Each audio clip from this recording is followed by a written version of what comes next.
আমরা কিন্তু কখনোই কোটা বাতিল আন্দোলন চাই না, এটা এক ধরনের অপপ্রচার। আমরা বলছিলাম কোটার ন্যায্য সংস্কার, রক্ত দিয়ে যেখানে যে রাষ্ট্রটা সবার হওয়ার কথা ছিল, সেই রাষ্ট্রতে কোনো বৈষম্য থাকবে না, বৈষম্য বিরোধী আন্দোলন হইলো। সেই রাষ্ট্রে আজকে কি বৈষম্য, কি বৈষম্য যে আমরা কিন্তু কখনোই কোটা বাতিল আন্দোলন চাই না, এটা এক ধরনের অপপ্রচার। আমরা বলছিলাম কোটার ন্যায্য সংস্কার, কোটা সংস্কার আন্দোলন ছিল, অথচ এখানে আমাদের প্রতিবন্ধী ভাই বোন এবং যেই কোটা সংস্কার আন্দোলনের কথা বলা হচ্ছিল সেটা ছিল মুক্তিযুদ্ধ কোটা। হ্যাঁ, মুক্তিযুদ্ধের নাতিদের যে কোটার নাম দিয়ে যে দলীয় লোকজন ঢুকানোর যে আওয়ামী লীগ সরকারের যে নিয়ম ছিল তার বিরুদ্ধে আন্দোলন ছিল, কিন্তু তারা করলোটা কি? বর্তমান রাষ্ট্র প্রতিবন্ধী কোটাকে মাত্র 1% নিয়ে আসছে এবং সেটা তো আনছেই তার মধ্যে ট্রান্সজেন্ডার কোটাও ঢুকাই দিছে।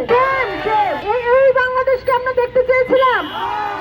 আমরা এই বাংলাদেশ দেখতে চাই নাই। আমরা এমন বাংলাদেশ দেখতে চেয়েছিলাম যেখানে মানুষের বৈষম্য দূর করা নিয়ে কাজ হবে। এই নতুন বাংলাদেশে বৈষম্য থাকবে।